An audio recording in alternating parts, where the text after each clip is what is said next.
Hey guys, it's been a while. Today we're going to be looking at the top 10 upcoming zombie games of 2020. I hope you guys all enjoy.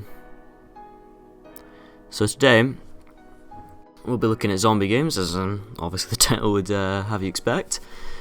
And I think the main thing I'm looking for in these games is just quality. I'm not looking at price, and all these games should have or have already released in 2020, I believe. Some of them may be pushed back, because some of them are estimated to release late 2020, but yeah, they should all be fairly soonish.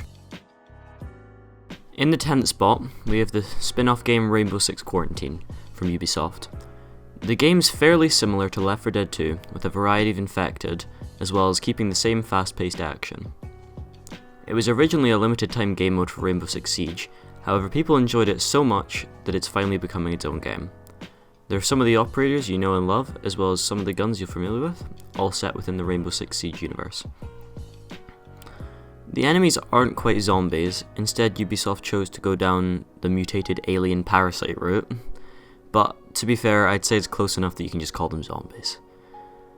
Currently there's no exact release date, however it's been confirmed that it will be releasing in 2020, but if this does seem like your kind of game, then you can sign up for updates and the chance of early access at the Ubisoft website. If you like Rainbow Six Siege and zombie games, then I think this is a great mix that you'll be sure to love. GTFO is a survival horror first-person shooter cooperative game developed by Swedish indie studio 10 Chambers Collective. GTFO had its initial release in December 9th, 2019 for Microsoft on Steam's early access to good user reception. A full release schedule is not yet decided.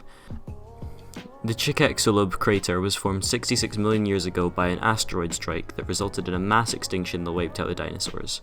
A team of scientists has a plan to drill for rock samples in the area, only to discover that they have unleashed an unimaginable nightmare to roam the world. GTFO players form a team of 4 scavengers who are forced to explore the vast underground complex while searching for valuable artifacts. Complicating the process is the presence of hideous monsters who have overrun the whole area. The players must gather weapons, tools, and resources to survive and work to unearth answers about the past and how to escape.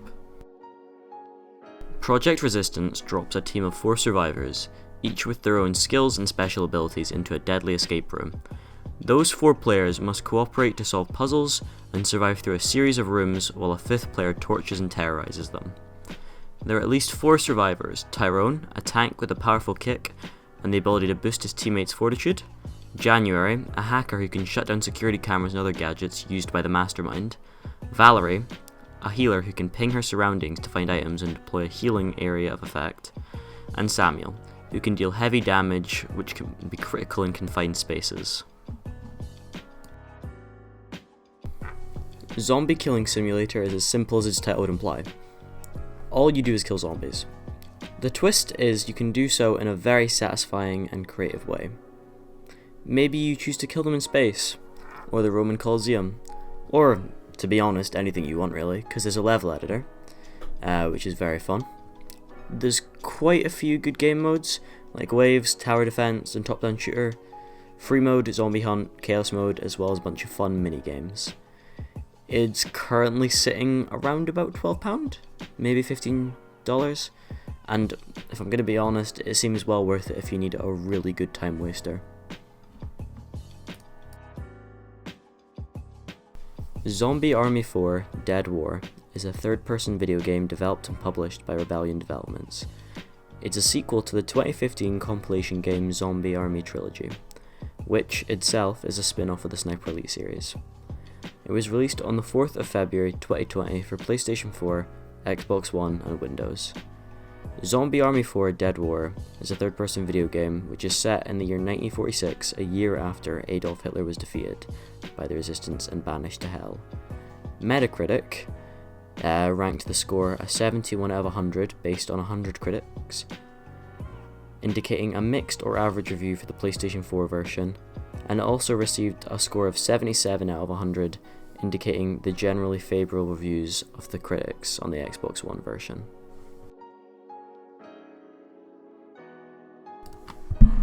Synced Off Planet is a PvP VE co-op action game set in a future where humanity's mechanical and technological evolution went violently wrong.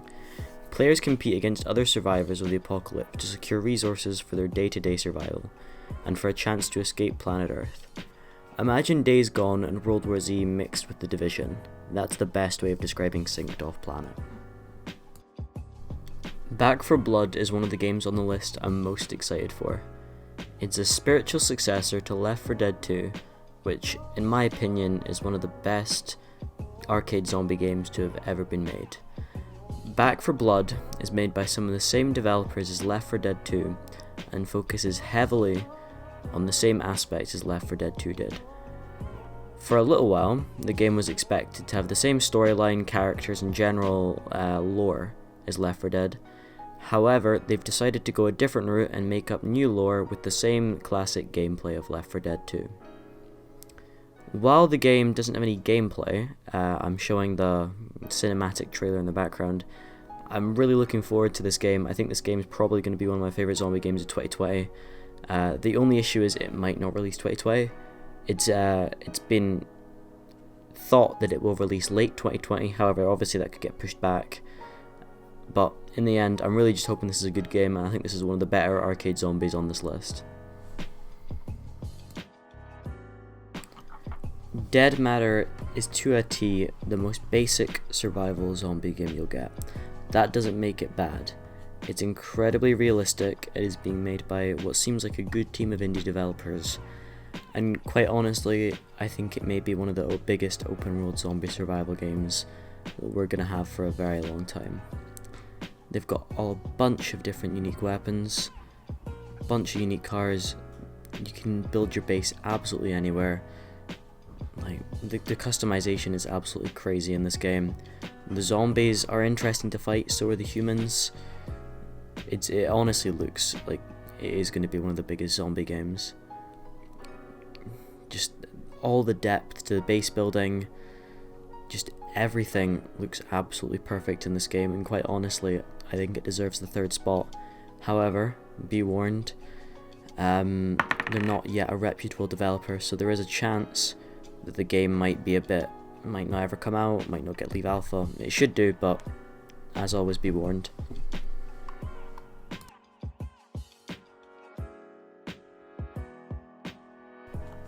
Now, The Last of Us is number 2 on this list, and it's incredibly deserved.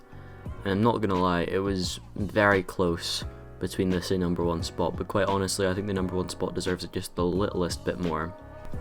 Honestly, I think this will be one of the best zombie single player games you'll be able to buy in 2020. The first one was one of the best stories I've seen in any piece of media ever, not just games. And with a studio like Naughty Dog, I'm not expecting bad from the second one either. I think they're going to come out with a really good quality game the gameplay was fun last time, the storytelling was amazing, the puzzles were amazing, just everything about the game was great. It's been a 7-year-long wait, and I think, quite honestly, The Last of Us 2 will stand up as a great game.